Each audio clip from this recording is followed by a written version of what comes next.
I tried to play Spark 3 times, and 3 times I did not enjoy how the build went. Or at the very least, I didn't enjoy the skills mechanics and how it interacted with the enemies. But as they say, fourth time is the charm. So I was actually kind of wrong about Spark. And in today's video, I'm going to talk about where I think it went wrong and how I feel about the skill now, along with a quick comparison to Fireball Frostwall, something that I've played a lot more of. So, the first time I tried to play Spark, I had very little gear. It felt bad because Spark does pretty low damage without scaling, and I didn't have gear. Okay, that's a fairly easy one to solve. In comparison, Frostwall Fireball felt really good, even with low gear, and I never really ran into a wall with its scaling. It just kept feeling better and better and better the more gear that I got. So then the second time I tried to play a Spark, I tried to play the Widowhail version, with, the Pierce and all that stuff. And don't get me wrong, you could kind of call that Spark, but it's also kind of just cast on shock using Spark as a trigger mechanism.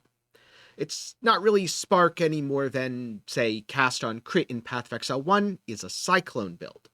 And I think that's really why I didn't like it. Because, as weird as it is for me to have enjoyed cast on freeze, where my main skill was just a trigger, I didn't like how Spark felt as a triggering skill for something else.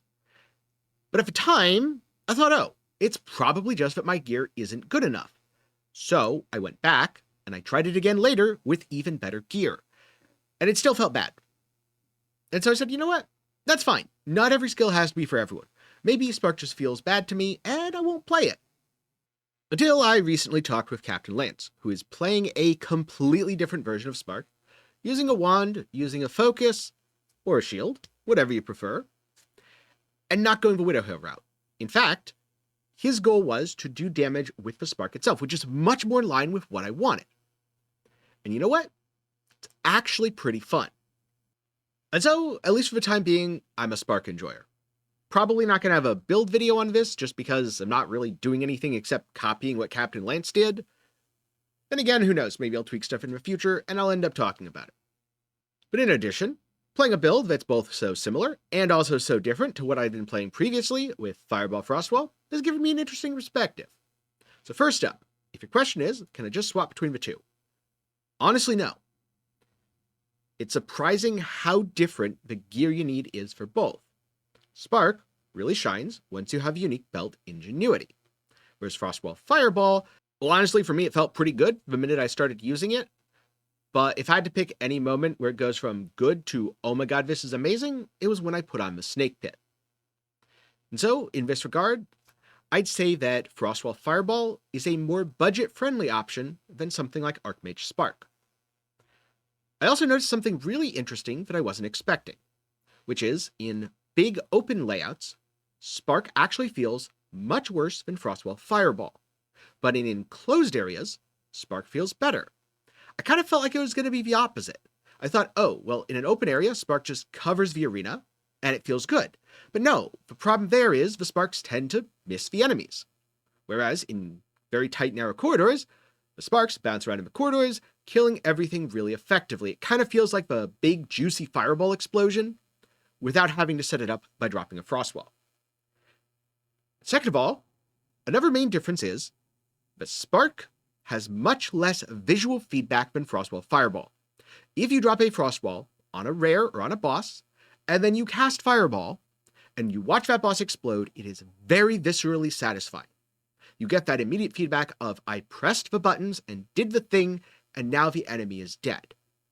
Whereas I would describe the experience of playing Spark as more like experiencing static. There's stuff kind of just going on everywhere, and outside of the fact that enemy health bars are going down and loot is appearing, you don't get all that much feedback for your skills. Lightning Conduit doesn't really help here. Yes, it's a massive burst of damage, but at the same time, it's not very visually pleasing. And speaking of, how's the damage? Okay, so this isn't exactly going to be a fair comparison, because I spent close to another 50 divines on gear when I swapped from Frostwall Fireball over to Spark. But, from what I feel so far, because Frostwall Fireball is very bursty, it does really, really good when mapping. In fact, in terms of bursting down rares and bosses in maps, I would say that Frostwall Fireball is much more satisfying than Spark.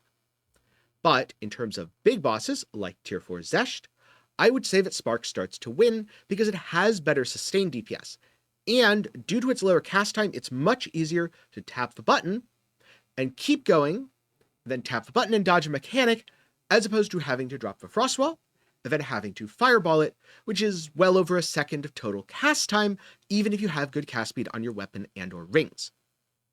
And then last up, now that I'm playing Spark, I definitely feel vulnerable at times. I don't have the ability to just drop a frostwall between myself and an enemy. Well, okay, I might be able to fit frostwall back in my build because I'm technically only using 8 skills right now, and I could probably drop weapon swap blink, because even though I put it in to try, I haven't actually been weapon swapping to blink. But it does feel a little bit weird to drop the skill that's going to block my sparks, as opposed to using something that's just really awesome and does a ton of damage as part of your rotation. So, I don't know. I might put it in, but it definitely doesn't feel as good as something you're using rotationally. The thing about that is, plenty of ranged enemies are pretty darn scary, including bosses. And it was really nice to just be able to wall them off and go, no, you don't get to play the video game. Sit in your corner and wait to get your fireballs. Spark doesn't do that. On the other hand, I do feel like my damage output as a whole is higher now. So, if you want to get the feeling of speeding through maps, and you don't mind the occasional death, or you plan to focus on endgame bossing and put in the currency to just cheese them and one-shot them, I would recommend going Spark. On the other hand, if you want to put a build together on a budget, I recommend going Frostwall Fireball, and you can actually follow along with my build journey as I started from pretty cheap gear all the way up to very expensive gear. On the other hand, if you just want that extra layer of safety and you're not worried about going as fast as possible in your maps, or you're in particular running a lot of outdoor layouts, then I'd recommend Frostwall Fireball because that's where it's felt better to me.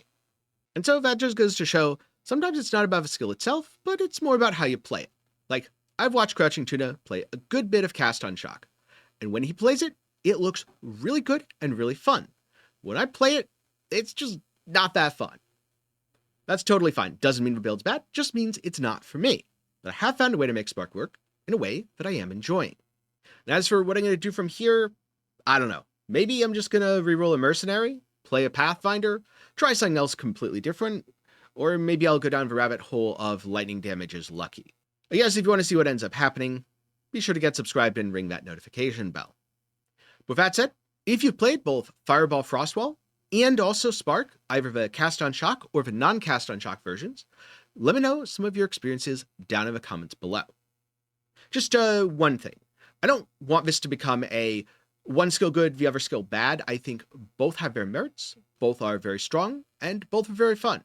And so with that, I'll leave you to have a nuanced discussion.